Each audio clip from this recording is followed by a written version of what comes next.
जय हिंद दोस्तों। तो आज हम बात करने वाले हैं क्लास 10 के साइंस के बिहेवियर या ऑब्जेक्टिव क्वेश्चन के बारे में। ठीक है, तो चलिए शुरू करते हैं। तो आज का पहला सवाल देखिएगा, विद्युत परिपथ में विद्युत धारा मापने के लिए किसका उपयोग होता है? तो आपका सही आंसर हो जाएगा अमीटर का होता है। ठीक है, अमीटर का उपयोग होता है विद्युत धारा मापने के लिए। अगला देखिएगा, निम्नलिखित में से कौन सा विद्युत शक्ति को निरूपित नहीं करता है? ठीक है, तो आपका सही आंसर हो जाएगा आई स्क्वायर और नहीं करता। बाकी पी बराबर वी आई, पी बराबर वी स्क्वायर आई आर और पी बराबर आई स्क्वायर, ये तीनों करता है, लेकिन पी बराबर आई स्क्वायर और नहीं करता। तो ऑप्शन नंबर आपका सी सही आंसर हो जाएगा। ठीक है, ये नहीं करता है। अगला देखिएगा सवाल तीसरा, देखिएगा निम्नलिखित में से किस वस्तु का वास्तविक प्रतिबिंब कौन बना सकता है? वास्तविक प्रतिबिंब बोला है, तो वास्तविक प्रतिबिंब लेंस में सिर्फ उत्तल बनाएगा। ठीक है, क्या बनाएगा? उत्तल। अवतल हो जाएगा, जो कि सिर्फ काल्पनिक बनाता है। अगला देखिएगा, किसी बिंदु वस्तु से निकालकर किरण लेंस से अपवर्तित होकर जिस बिंदु पर मिलती है उसे कहते हैं, तो उसे क्या कहते हैं? तो उसे प्रतिबिंब कहते हैं। ठीक है, अगर टकरा कर कोई बिंदु पर मिल रहा है तो उसी को तो प्रतिबिंब बोलते हैं। ठीक है, तो ऑप्शन नंबर बी आपका बिल्कुल सही आंसर हो जाएगा। अब अगला देखिएगा फोटोग्राफी में अभी दृश्यक होता है तो उत्तल लेंस होता है। ठीक है, फोटोग्राफी में क्या कौन सा लेंस रहता है? तो उत्तल लेंस रहता है। अगला देखिएगा, किसी शब्दकोश में पाए गए छोटे अक्षरों पढ़ते समय, मतलब कि बोला कि छोटे अक्षरों को पढ़ते समय आप निम्न में से कौन सा लेंस का उपयोग करेंगे? तो देखिए, इसको थोड़ा सा ऊपर कर देते हैं।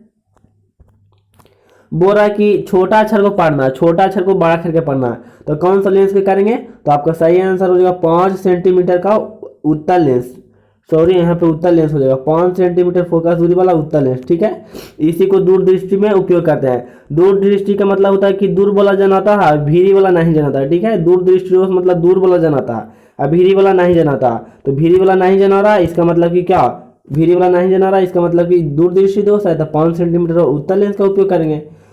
भीरी नहीं देखना तो इसमें दूरदृष्टि दोष हो गया। ठीक है, अगला देखिएगा,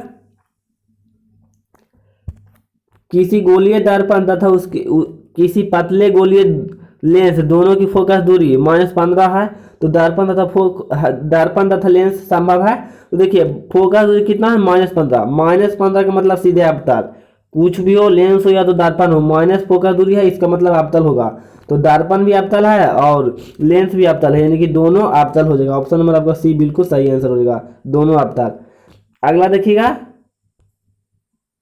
9 नंबर, बोल्ट बोल्ट बराबर होता है, तो बोल्ट बराबर होता है जूल प्रति कूलम। ठीक है, ऑप्शन नंबर आपका ये बिल्कुल बी सही आंसर होगा। एक बोल्ट क्या किसको कहते हैं? तो एक कूलम आवेश को ले जाने में जितना जूल की आवश्यकता होती है उसी को एक बोल्ट कहते हैं। तो जूल बटा गुलाम बराबर होता है वोल्ट। एक कूलम आवेश को जितना ले जाने में ऊर्जा लगता है उसी को एक वोल्ट कहते हैं।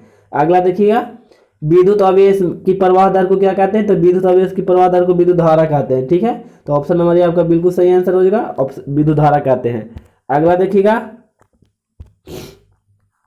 निम्नलिखित में से कौन सा कथन सत्य है? सत्य है मतलब सही है।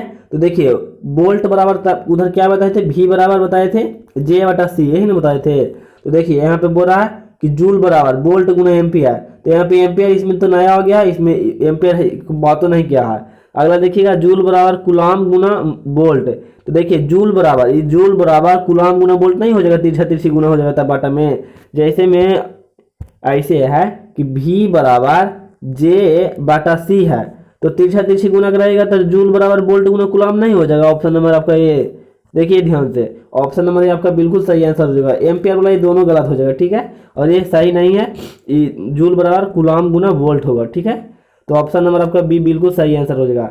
अब अगला देखिएगा 12 नंबर, CHO अभिक्रियाशील समूह को क्या कहते हैं? तो CHO को क्या कहते हैं? तो आपका सही आंसर होगा आपको क्या, कितनों पढ़ लो तो तुम